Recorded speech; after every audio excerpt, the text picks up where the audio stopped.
ಬೆಳಗಿನ ವಿದ್ಯಾರ್ಥಿಗಳಿಗಾಗಿ Lions club ನೇತೃತ್ವದಲ್ಲಿ ಚಿತ್ರಕಲಾ ಸ್ಪರ್ಧೆ. ಮಹಾನ್ ಕಿಡ್ಸ್ ಶಾಲೆಯ ವಿದ್ಯಾರ್ಥಿ ಪ್ರಥಮ ಸ್ಥಾನ.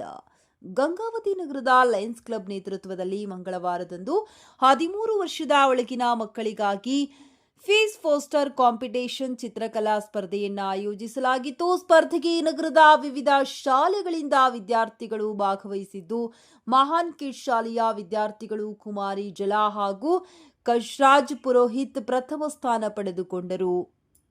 ಟುಗೆದರ್ ವಿನ್ ವಿಷಯ ಕುರಿತು ಚಿತ್ರಕಲೆಯಲ್ಲಿ ಪಾಲ್ಗೊಂಡ ಮುದ್ದು ಮಕ್ಕಳು ತಮ್ಮದೇ ಆದ ಚಿತ್ರಗಳನ್ನು ಬಿಡಿಸಿ ಗಮನ ಸೆಳೆದರು. ಈ ಸಂದರ್ಭದಲ್ಲಿ ಲಯನ್ಸ್ ಕ್ಲಬ್ ಅಧ್ಯಕ್ಷ ಡಾಕ್ಟರ್ ಶಿವಕುಮಾರ್ ಮಾಲಿ ಪಾಟೀಲ್ ಮಾತನಾಡಿ, ಬಾಲ್ಯದಲ್ಲಿ ಮಕ್ಕಳಿಗೆ ಚಿತ್ರಕಲೆಯ ಬಗ್ಗೆ ಆಸಕ್ತಿ ಮೂಡಿಸುವ ಉದ್ದೇಶದಿಂದ ಸ್ಪರ್ಧೆಯನ್ನು ಆಯೋಜಿಸಲಾಗಿದ್ದು, ಸಾಕಷ್ಟು ವಿದ್ಯಾರ್ಥಿಗಳು ಭಾಗವಹಿಸುವುದರ ಮೂಲಕ ಸ್ಪರ್ಧೆಗೆ ಸಹಕರಿಸಿದ್ದಾರೆ ಎಂದು ತಿಳಿಸಿದರು. ಈ ಸಂದರ್ಭದಲ್ಲಿ ಕಾರ್ಯದರ್ಶಿ ಜಂಬಣ್ಣ ಐಲಿ, ಖಜಾಂಚಿ ಶಿವಪ್ಪ ಗಾಳಿ ಹಾಗೂ ಸ್ಪರ್ಧೆಯ ನಿರ್ಣಾಯಕರಾಗಿ ಖ್ಯಾತ ಚಿತ್ರಕಲಾವಿದ ನಿವೃತ್ತ ಶಿಕ್ಷಕ ರಾಘವೇಂದ್ರ ಪುರೋಹಿತ್, ಹಿರಿಯ ವೈದ್ಯರು ಚಂದ್ರಪ್ಪ, ಡಾಕ್ಟರ್ ಪಂಪಾಪತಿ ಸೇರಿದಂತೆ ಶಿಕ್ಷಕರು ಉಪಸ್ಥಿತರಿದ್ದರು.